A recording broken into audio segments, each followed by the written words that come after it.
Okay, in this question, I want to show you guys how to find a general solution to a trigonometric equation. So by general solution, I want to state all solutions possible. So what's really special about with trig functions is that it repeats itself over and over again. So there's actually more than one solution at times if you don't restrict the domain. So looking at our first question here, rounding to the nearest tenth of a degree, determine the general solution to the equation 7 sine theta minus 5 is equal to 0. So once again, the first thing you want to try to do is isolate sine theta. So I'm going to go ahead and rewrite this. So 7 sine theta minus 5 is equal to 0. If I isolate sine theta, I will get positive 5 over 7, okay? So let's go ahead and find out where are our solutions between 0 to 360 degrees.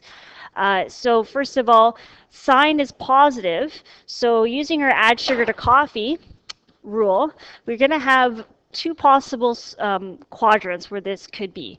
So sine is positive in quadrant 1 and in quadrant 2. So to find these two solutions, I would find out what is the reference angle. Okay, so let's find out what the reference angle is by taking the sine inverse of positive 5 over 7. Once again, you want to treat the positive case because reference angles are always positive. So going into your calculator here, we're going to go second function sine 5 over 7. And in degrees, oh, make sure you're in the right mode actually. We are in degree mode already. So just double check it on your calculator. We get a reference angle of 45.6 degrees. Okay, so we don't say that's our angle, our answer. It is one possible answer. So this angle right here is 45.6 degrees. And to find this second solution, we simply take 180 degrees and we subtract 45.6 degrees. Now if I do that, in my calculator here, we'll get our second solution from 0 to 360. So we'll go 180 degrees, subtract the previous answer, which gives me 134.4 degrees.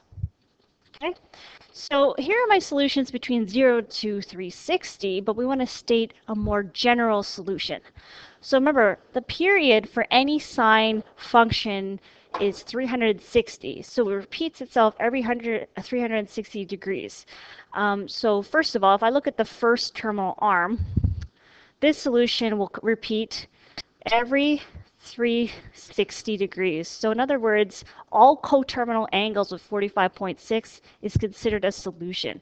So one way to state your general solution here is taking 45.6 degrees and adding multiples of 360 degrees. And to show multiples of 360 degrees, we use letter K, where K represents all integers, because not only can I go in the counterclockwise direction, but I can also go in the counterclockwise direction, which means it's a negative angle. So that's my first general solution, but we also have that second angle in quadrant 2. So once again, that's going to repeat itself every 360 degrees as well. So we're adding multiples of 360 here. So to show multiples of 360, we just take our solution, which was 134.4 degrees, and add multiples of 360 by multiplying by variable k, where k represents any number within the integers because we can go in the clockwise and counterclockwise direction. And that's how you do that question.